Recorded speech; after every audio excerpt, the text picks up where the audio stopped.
मैं रिजवान अंसारी हाजिर हूं आपके बीच सुप्रीम कोर्ट की तैयारियों की अपडेट के साथ। साथियों, माननीय सर्वोच्च न्यायालय में, देश के सर्वोच्च न्याय मंदिर में, भारतीय न्याय व्यवस्थापिका के सर्वोच्च न्याय मंदिर में कल हमारी और आपकी बहुत ही महत्वपूर्ण सुनवाई होनी है। जैसा कि आप सभी को पता है, पहले से ही जानकारी है, हमारे जीवन का भविष्य और हमारी पूरी की पूरी जिंदगी और पीछे जो हमने किया है उस सब का फैसला कल होना है माननीय सर्वोच्च न्यायालय से। और इसी के लिए हमारी टीम, जब से जजमेंट रिलीज हुआ है डबल बेंच से, तब से ही लेकर आज तक लगातार अनवरत 20-20, 18-18 घंटे काम करके जो काम कर रही थी और उसको भी गोपनीय रख रही थी। इस कोविड 19 के दौर में भी मैं धन्यवाद देता हूं हमारी टीम के कमांडोज को, जिन्होंने अपनी जान की परवाह नहीं की। इस कोविड 19 के जो महामारी चल रही उस दौर में भी उन्होंने 20-20, 18-18 घंटे काम किया, जिसका नतीजा, जिसके परिणाम कुछ ऐसे हैं जो मैं आपके समक्ष आज खोलने में अपने आप को सक्षम पाता हूं। कुछ जानकारियां हैं, चूंकि कल सुनवाई होनी है, आज रात भर का समय है और हम अपने वकीलों के पैनल के बारे में आज जरूर हम चर्चा करना चाहेंगे, क्योंकि विरोधी के पास अब इतना समय नहीं बचा है कि वो कल हमारे इस पैनल का कोई तोड़ खड़ा कर पाए। हम जानते हैं कि उनके लिए वो असंभव काम है, एक रात में संभव हो ही नहीं सकता, ऐसा हम जानते हैं, ऐसा हमें विश्वास है। और हम बताएंगे जब आपको, तो आपको भी विश्वास हो जाएगा। और इस विश्वास के साथ मैं आपके समक्ष उस पैनल को खोलने का, उस पैनल की जो जानकारियां हैं उनको जरूर साझा करना चाहूंगा। साथियों, आज तक की हमारी जो भी कार्रवाई रही और जो आगे का जो हमारा पूरा पैनल खड़ा हुआ है, इस सब के लिए अगर हम किसी एक व्यक्ति विशेष को अगर धन्यवाद ज्ञापित करें, आप अगर धन्यवाद उन्हें ज्ञापित करें, तो मेरे हिसाब से वह भी कम होगा। वो व्यक्ति हैं, हर वकील, पैसे के लिए बहुत सारे वकील काम करते हैं, लेकिन कुछ लोग होते हैं जो काम करने के लिए काम करते हैं, जो इंसाफ दिलाने के लिए, न्याय दिलाने के लिए काम करते हैं। और हमारी और आपकी किस्मत अच्छी है जो हमें ऐसे वकील मिले, ऐसे वकील जिनका हमें सानिध्य प्राप्त हुआ। और उनका नाम है, मैं बड़े गर्व से और बड़े सम्मान से उनका नाम लेता हूं, वो हैं विधि विशेषज्ञ, उत्तर प्रदेश बेसिक शिक्षा मामलों के विधिक जानकार, विशेषज्ञ, जिनकी टेबल से ही गुजर के लगभग सभी सर्विस मैटर सुप्रीम कोर्ट में दाखिल होते हैं, श्री एडवोकेट आर के सिंह साहब, जिनका जितना भी धन्यवाद ज्ञापित किया जाए। और इस पूरे पैनल, जो मैं पैनल बताने जा रहा हूं, उस पूरे पैनल को एक गुलदस्ते में अगर पिरोने का काम किया है किसी ने, अगर किसी को श्रेय दिया जाए तो वो है एडवोकेट श्री आर के सिंह साहब। हम बहुत बहुत धन्यवाद करते हैं एडवोकेट आर के सिंह साहब का, उनकी ड्राफ्टिंग का, जिसकी बदौलत आज हम 600 पेज की एक एसएलपी कोर्ट में दाखिल कर चुके हैं। हम धन्यवाद देते हैं एडवोकेट आर के सिंह साहब का। प्रदेश के कई लोग जानते होंगे कि हमने एक एसएलपी दाखिल की, मैं आज आपको बता देता हूं, हमने 4 एसएलपी इतने समय में माननीय सर्वोच्च न्यायालय में दाखिल की। एक एसएलपी रजिस्टर्ड भी हो गई है, जो आपको पता भी है, सूबेदार सिंह के नाम से। एक एसएलपी रमाकांत के नाम से है, और अन्य जो एसएलपीयां हैं वो आपको डायरी नंबर अवेलेबल करा दिया जाएगा, उसके माध्यम से आपको पता चल जाएगा। हमने हर बिंदु पे अलग अलग तरीके से काट तैयार करके, अलग अलग तरीके से डिफेंड करने के लिए अलग अलग तरीके से एसएलपीओं को दाखिल किया है माननीय न्यायालय। आज हम अपने पैनल के ऊपर अगर बात करें, तो पैनल आप देखेंगे, अब तक के जितने भी केसेस आपने सुने होंगे, जाने होंगे, देखे होंगे, उस सभी जितने भी केस आज तक किसी भी टीम ने लड़े होंगे हिंदुस्तान के अंदर, मैं दावा करता हूं किसी भी टीम ने एक साथ में इन वकीलों को नहीं, एक टीम ने तो नहीं रखा होगा। ये असंभव सा काम है जो हमने करके दिखा दिया, वो भी एडवोकेट आर के सिंह साहब के सानिध्य और संरक्षण में। पूरे हिंदुस्तान के जो टॉप के जो चेहरे हैं, जो पूरी बगीचे के जो बेहतरीन से फूल हैं, उनको एक गुलदस्ते में पिरोने का काम किया गया है। मैं नाम से आपको रूबरू करा देना चाहता हूं, उसमें से कोई भी ऐसा नहीं है जो नाम का मोहताज हो। मैं नाम से आपको रूबरू करा देना चाहता हूं, सीनियर एडवोकेट वी शेखर साहब, सीनियर एडवोकेट वी शेखर साहब 1 लाख से ज्यादा केसेस माननीय सर्वोच्च न्यायालय में लड़ चुके हैं। और उत्तर प्रदेश का चाहे शिक्षा मित्र से जुड़ा हुआ मामला हो, चाहे बिहार के शिक्षा मित्रों का जुड़ा हुआ मामला हो, चाहे दरोगा भर्ती, चाहे कोई भी, उन सब में एक अहम रोल, एक अहम भूमिका एडवोकेट वी शेखर साहब की रही। उनका आप कद का अंदाजा इसी बात से लगा सकते हैं कि वर्तमान में 7,000 से ज्यादा मुकदमे उनके रनिंग में हैं माननीय सर्वोच्च न्यायालय में, आप अंदाजा लगा सकते हैं। और अगर मैं बात करूं, चूंकि समय कम है ऑडियो में, अगर एक वकील पे हम चर्चा करें तो 1 घंटे तक चर्चा कर सकते हैं, इसलिए मैं अगर और बात करूं तो वो इससे पहले पूर्व वाइस प्रेसिडेंट भी रहे हैं, उपाध्यक्ष भी रहे हैं बार एसोसिएशन के, सुप्रीम कोर्ट बार एसोसिएशन के। मैं अगर बात करूं अपने वकीलों के पैनल पे तो एक नाम निकल के आता है, बहुत ही खूबसूरत नाम, जो आज की तारीख में धमाकेदार और जोरदार बल्लेबाजी करने के लिए जाने जाते हैं। आज की तारीख में ठीक विराट कोहली की तरीके से जिनकी फॉर्म है, आज की तारीख में जो पूरी तरीके से भविष्य के जो सचिन तेंदुलकर हैं, और आज की तारीख का जो भी हिंदुस्तान का सबसे बड़ा जो जजमेंट होता है, उस जजमेंट में सबसे अहम भूमिका अगर होती है तो वो नाम है पीएस पटवालिया साहब। श्री पीएस पटवालिया साहब सीनियर मोस्ट एडवोकेट। मैं परिचय अगर कराऊं तो हरियाणा और चंडीगढ़ जो हाई कोर्ट है उसके जज रहे हैं। उन्होंने इस्तीफा देके वकालत की स्टार्टिंग की। और अगर मैं परिचय करवाऊं तो आपके पिताश्री कुलदीप साहब, कुलदीप पटवालिया साहब सुप्रीम कोर्ट के पूर्व जज रहे हैं। और अगर मैं परिचय करवाऊं तो आपको याद होगा अभी बहुत ही जल्दी हरियाणा के जो पैरा टीचर्स हैं, पीटीए शिक्षक, उनका एक मुकदमा रिलीज हुआ था जो आपके ही जैसा था, जो हमारे ही जैसा था। 25 जुलाई 2017 को हमारा समाजन निरस्त कर दिया गया था, ठीक वैसा ही मामला था अभी। और उस मामले को ठीक एक जैसी गाइडलाइन, ठीक है एक जैसे टर्म्स कंडीशन, और उसके बाद हमारा समाजन निरस्त हो गया। और पीएस पटवालिया साहब के आर्गुमेंट से उस मामले में उनको राहत मिल गई और उनको 2015 से जो मामला चला आ रहा था उनको जीत मिली और वो रेगुलर हो गए हरियाणा में। जीता जागता अभी कुछ दिन पहले का, मेरे हिसाब से 1 आध महीने पहले का ही जजमेंट है जो जिंदा मिसाल है आपके समक्ष।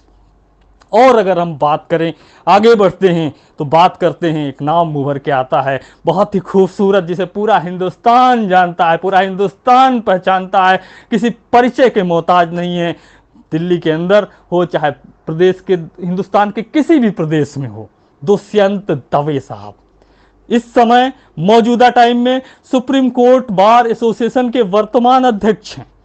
इससे पहले 2 बार सुप्रीम कोर्ट बार एसोसिएशन के अध्यक्ष रह चुके हैं। और जितने भी महत्वपूर्ण केसेस होते हैं, सीनियर मोस्ट एडवोकेट में गिनती है, और जितना भी एडवोकेट्स का पैनल है उन सब से एक बहुत ही अच्छे संबंध है, बहुत ही अच्छी आर्गुमेंट है। आप उनको पहले से भी जानते हैं, शिक्षा मित्र मामले में इंगेज रहे थे, आप उनसे भली भांति और बखूबी उनसे परिचित हैं। हमने उनको भी पूरे पैनल के साथ में पिरोने का, माले के अंदर रखने का, एक खूबसूरत और नायाब मोती के रूप में रखने का काम किया है और उनकी सेवाएं लेने का काम किया है। बहुत ही आदरणीय एडवोकेट श्री दुष्यंत दवे साहब किसी नाम के मोहताज नहीं है, आप पहले से जानते हैं, पूरा प्रदेश बहुत बखूबी और बहुत ही अच्छे तरीके से, बहुत ही अच्छे ढंग से पहले से ही परिचित है। अब हम बात करते हैं, आगे बढ़ते हैं। एक नाम निकल के आता था अभी हमारे बीएड वो बीटीसी के लोग, कुछ दिन पहले मैं पोस्ट देख रहा था, कुछ दिन पहले वो उनके नाम पे बहुत धन उगाही की, उनके नाम पे उन्होंने शोषण किया और उन वकीलों को, उन जो सीनियर एडवोकेट हैं उनको इंगेज नहीं किया। पूरा उत्तर प्रदेश नहीं, पूरा भारत जिनके नाम को जानता है। कोई भी ऐसा मामला नहीं होता है, एकेडमिक के महारथी हैं हर मामले में, एकेडमिक को उन्होंने महारत हासिल है एकेडमिक मामलों में, और लगभग जितने भी मामले एकेडमिक से जुड़े हैं लगभग सभी में उनको विजय श्री मिली है। नाम आप जानते हैं, वो नाम निकल के आता है बहुत ही आदरणीय senior most advocate Shri Rakesh Dwivedi साहब। आप अच्छी तरीके से जानते हैं, पूरा प्रदेश बहुत अच्छी तरीके से जानता है, बहुत ही सम्मानित एडवोकेट हैं। जहाँ पे जाना, जिनसे मिलना, जिनको इंगेज करना शायद ही बहुत कम लोगों के बस की बात होती है। लेकिन मैं फिर धन्यवाद देता हूँ एडवोकेट आर के सिंह साहब का कि ऐसा गुलदस्ता हमें मिला।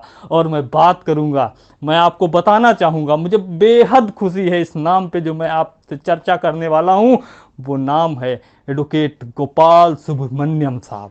एडवोकेट गोपाल सुब्रमण्यम साहब पे अगर बोलने को मुझे दे दिया जाए तो मैं 2 घंटे चर्चा करूंगा एडवोकेट गोपाल सुब्रमण्यम साहब के नाम के ऊपर अकेले। और पूरा हिंदुस्तान नहीं, पूरी दुनिया जानती है उन्हें। सर्विस मामलों में पूरी इंडिया के अंदर नंबर 1 के वकील हैं। इसमें कोई भी संशय, कोई भी शक, कोई भी शुबा नहीं है। उस कुर्सी के बराबर कोई दूसरी कुर्सी अभी पड़ती ही नहीं है आज की तारीख में। आप ऐसे समझ सकते हैं, उस कोई भी वकील हो, कोई भी लॉयर हो, आज की तारीख में गोपाल सुब्रमण्यम साहब सर्विस मैटर के सबसे टॉप के वकील हैं। कोई अन्य अगर टॉप का वकील होगा तो वो अन्य चाहे क्रिमिनल के हों, चाहे अन्य मामलों के हों, लेकिन गोपाल सुब्रमण्यम साहब सर्विस मामलों के नंबर 1 के वकील हैं, टॉप के वकील हैं, टॉप मोस्ट वकील हैं, या जो भी आप नाम देना चाहें वो दे सकते हैं। वकीलों के वकील हैं, गुरुओं के गुरु हैं, महागुरु हैं गोपाल सुब्रमण्यम साहब। परिचय अगर मैं आपको कराऊं उनका तो आप अंदाजा लगा सकते हैं, भारत सरकार के पूर्व महान्यायवादी। आप अंदाजा लगा सकते हैं उनके कद का।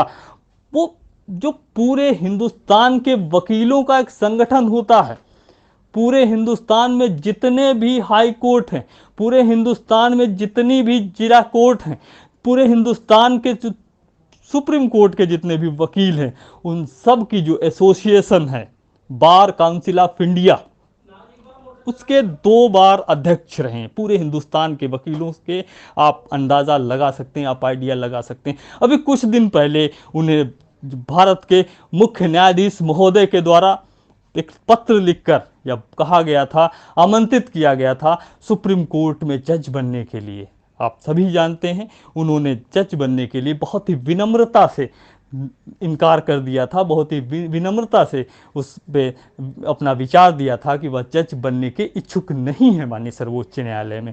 मैं अगर और बात करूं तो 1992 में राजीव गांधी हत्याकांड हो, उस कमेटी के अध्यक्ष थे, जो जांच कमेटी बनाई गई थी। 93 का जो बॉम्बे का बम ब्लास्ट था, उस बम ब्लास्ट की जो कमेटी बनी थी, जांच कमेटी सीबीआई की, उसमें वो अध्यक्ष थे, सदस्य थे उस कमेटी के, शायद या अध्यक्ष थे। मैं अगर और आगे चर्चा करूं, वर्मा कमेटी हो, चाहे आप एक मंदिर का जो ट्रस्ट है शंकराचार्य, मुझे ध्यान आ रहा है शंकराचार्य, उस कमेटी के भी वो अध्यक्ष थे। और बहुत ही महत्वपूर्ण मामला जो सोहराबुद्दीन केस था, उस केस में भी वो उन्होंने मित्र की भूमिका निभाई थी। कोर्ट मित्र की भूमिका, सुप्रीम कोर्ट के मित्र की वो भूमिका निभाते हैं। और बहुत मामलों में कोर्ट उन्हें खुद बुलाती है कई बार। मैं अगर और आगे बात करूं, अभी ताज़ा ताज़ा मामला है बिहार सरकार से शराबबंदी का जो मामला था, उन्होंने बिना कोई फीस लिए, बिना कोई पैसा लिए उस मामले को लड़ने का काम किया था नीतीश सरकार के लिए। जो भी भारत के अंदर अलग अलग सरकारें हैं, वो सरकारें, उन सरकारों की वो कई बार सेवा करते हैं बिना पैसों के लिए। भारत सरकार की कई बार वो सेवा करते हैं बिना पैसों के लिए, वो बहुत बार सेवा करते हैं। जो पीड़ित हैं, न्याय से वंचित हैं, उनका एक ही काम है न्याय दिलाना। और बहुत बार देखा गया, बहुत से लोगों ने, मुझे एक वाक्य याद आता है, एक मुकदमा भी चल रहा था टेट अपेयरिंग वाला, 50,000 लोग उससे इफेक्टेड थे। वो लोग उनको इंगेज करना चाहते थे, बहुत प्रयास किया, चूंकि उनकी संख्या भी 50,000 थी और उनको पैसा भी मिल रहा था, 50,000 रुपये महीने की उनकी वेतन भी मिल रहा था बेसिक शिक्षा में, लेकिन वो उन्हें इंगेज नहीं कर पाए थे। हम अपने आप को लकी समझते हैं, हम अपने आप को खुशनसीब और खुशकिस्मत समझते हैं कि गोपाल सुब्रमण्यम साहब जैसा हिंदुस्तान का सबसे बड़ा नाम, जिसके साथ हमें, जिनके सानिध्य में हमें काम करने का मौका मिला, गोपाल सुब्रमण्यम साहब आपके सामने मैं उनका नाम बहुत ही श्रद्धा, बहुत ही आदर, बहुत ही सम्मान के साथ में लेना चाहूँगा, जिनका नाम पूरा देश और पूरी दुनिया श्रद्धा और बहुत ही आदर के साथ में लेती है। शब्द नहीं है मेरे पास में। और इन पूरे के पूरे गुलदस्ते में अगर गिनती की जाए तो इन 5 टॉप मोस्ट जो सीनियर हैं, अब बचते ही वहाँ पे क्या है, अन्य जो पूरे के पूरे बगीचे से जो मेन थे, उन सब को निकाल के एक गुलदस्ते में पिरोने का काम किया है। और इस पूरी की पूरी जो स्क्रिप्ट है, उसके लिए मैं पुनः धन्यवाद दूंगा एडवोकेट आर के सिंह साहब का, जिनकी बदौलत यह संपन्न हुआ, जिनकी रात दिन की अथक मेहनत और अथक प्रयास की बदौलत यह संपन्न हुआ। मैं बता देना चाहता हूँ आपको कि गोपाल सुब्रमण्यम साहब को सर्विस मामलों की महारत हासिल है। गॉड गिफ्टेड माइंड है उनका, ईश्वरीय देन होती है, किसी किसी को ईश्वर देता है ऐसा दिमाग, ऐसा माइंड है उनका। और बिरला, टाटा, अंबानी, वाड्रा जैसे लोग उन्हें इंगेज करते हैं। हम लोगों की हैसियत नहीं है उन्हें इंगेज कर पाने की, हम लोगों की औकात नहीं है, मेरी तो औकात है ही नहीं उनको इंगेज कर पाने की। लेकिन खुदा की कुदरत है, ईश्वर की अनुकंपा है कि हमें उनका भी सानिध्य मिला। हम जितनी भी बातें करें उनके बारे में कम है। मुझे लगता है कि मैं रात भर बोलूं अगर तो भी कम हो जाएगा गोपाल सुब्रमण्यम के बारे में। बहरहाल हम आज संतुष्ट हैं कि हम जितना बेहतर से बेहतर कर सकते थे, ड्राफ्टिंग के मामले में नंबर वन, वकीलों के मामले में नंबर वन, और आर्गुमेंट के मामले में नंबर वन, काम करने के मामले में नंबर वन, हम जितना बेहतर से बेहतर कर सकते थे उतना बेहतर से बेहतर किया। लेकिन एक इंसान कभी भी इंसान से बढ़कर कुछ नहीं हो सकता। इंसान इंसान ही रह सकता, ना वह इंसान से नीचे जा सकता और ना वह इंसान से ऊपर उठ सकता। इंसान इंसान ही रह सकता है। अंततः परिणाम जो देना है वो ईश्वरीय सत्ता के अंतिम निर्णय के ऊपर निर्भर करता है। इसलिए हम, या आपको बताते हुए हमें खुशी होती है कि हमने हमारे हिस्से का काम, और मैं अपनी आत्मा से संतुष्ट हूं, क्योंकि प्रदेश के आम शिक्षा मित्र का एक एक शिक्षा मित्र की नजरें हमारी तरफ लगी हुई थी। बहुत बड़ी जिम्मेदारी थी। कई बार डर लगता था कि कुछ ऊपर नीचे हुआ तो लोग क्या कहेंगे। कई बार चलते थे रास्ते पे तो पीछे मुड़ के देखना पड़ता था कि कोई टोकेगा बाद में अगर कुछ भी गलत हुआ।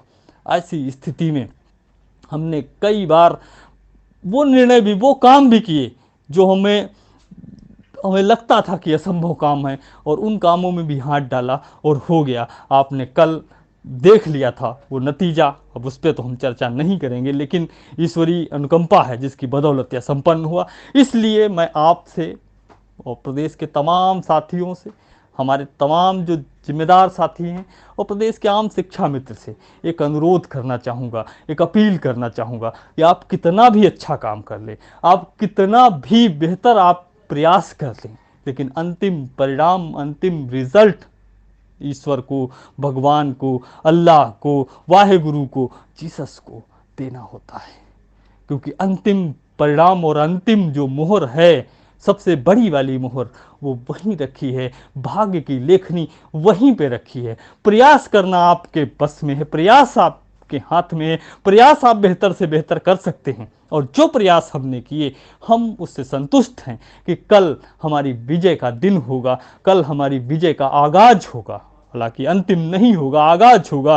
कल हमें ऐसा विश्वास है कि हम जो पूरी 180 की स्पीड से जो ट्रेन जा रही है, उस ट्रेन को एक ब्रेकर लगाने का काम करेंगे, ऐसा मुझे विश्वास है। लेकिन यह विश्वास पूरी तरह से यकीन में तब परिवर्तित होगा जब ईश्वरीय सत्ता की उस पर मुहर लग जाएगी। और ईश्वरीय सत्ता की मुहर कब लगती है आप जानते हो। इसलिए मैं कहता हूं, आप सभी अपने जो भी आपके इष्ट देव हैं, आप अपने रब से दुआ करिए, क्योंकि दुआओं में बहुत असर होता है। मैं कहना चाहता हूँ, इस समय रमज़ान चल रहा है, रमज़ान का आखिरी पखवाड़ा है। इस दौरान अगर आपने कोई भी दुआ दिल से मांग ली, तो इस दौरान खुदा अपने बंदों की कोई भी दुआ ऐसी नहीं होती है जिसे वो कबूल नहीं करता है, जायज़ दुआ। और ये हजारों लोगों की, हजारों परिवारों की और लाखों लोगों की ज़िंदगी से जुड़ी हुई दुआ है, खुदा इसे ज़रूर सुनेगा। इसलिए मैं आपसे अपील करता हूँ, अनुरोध करता हूँ कि आप अपने इष्ट देव से सच्चे मन से, सच्चे भाव से कल के लिए दुआ जरूर मांगें। क्योंकि काम करने के बाद में जब आप संतुष्ट हो जाते हैं, उसकी बाद में अगर उसमें दुआओं की चाशनी डाल दी जाए तो जाहिर सी बात है जो उसका शरबत बनेगा बहुत ही मीठा होगा। हमें उम्मीद है, हमें आशा है कि आप जरूर आशान्वित होंगे, आप जरूर मुतमईन होंगे, आप जरूर दुआ करेंगे अपने ईश्वर से। और मैं इन्हीं उम्मीदों के साथ में या आपसे वादा करता हूँ कि मैं जल्द ही आपके समक्ष उपस्थित होऊंगा, और आप दुआ करिए कि हम जब आपके बीच उपस्थित हों तो कुछ ऐसा लेके आएँ, कुछ ऐसा करके आएँ जो बड़ा धमाका हो। और उनसे भी पूछ लीजिएगा, उनसे भी बात कर लीजिएगा जिन्होंने वकीलों के नाम पे पैसा लिया था, लेकिन वो वकील हमारे साथ में एंगेज थे और हम उनको बोल नहीं पा रहे थे। क्यों? क्योंकि हम नहीं चाहते थे अपनी प्लानिंग्स को ओपन करना। आप सोचिए हमने कितना सब्र किया होगा, कितना धैर्य रखा होगा, तो अपनी बातों को हम खोल नहीं पा रहे थे। आप उनसे भी आपको मौका मिला है, और मैं उन लोगों को भी आगाह कर देना चाहता हूँ जिन्होंने ऐसे लोगों का साथ दिया। बहरहाल, हमें उन सब के पचड़े में न पड़ते हुए हम अपने भविष्य के उज्जवल भविष्य के कामना के लिए अभी से शुरुआत करते हैं, एक दुआओं का लंबा दौर शुरू करते हैं, और इन दुआओं के आधार पे ही जो भारत का सबसे सर्वोच्च न्याय मंदिर है, उस न्याय मंदिर से हमें न्याय मिले, हमें इंसाफ मिले, हमारी जो जायज़ मांगे हैं, हमारी जो ज़रूरी मांगे हैं, जो हमारा हक है, जो हमारा अधिकार है, जो हमें मिलना चाहिए, वो जो दुआएं हैं, वो दुआएं ईश्वर कबूल करे। और जो इस कोर्ट के जो जज हैं वो अपना इंसाफ करें, अपनी कलम से इंसाफ करें, न्याय करें, ऐसा हमें दुआएं मांगनी है अपने ईश्वर से। और इन्हीं सब बातों के साथ में मैं आप सब से यह कमिटमेंट करता हूं कि बहुत ही जल्द मैं आपके बीच में उपस्थित होऊंगा। तब तक के लिए आप सभी का बहुत बहुत आभार, आप सभी का बहुत बहुत धन्यवाद। आपके संघर्ष का साथी रिजवान अंसारी। जय हिंद।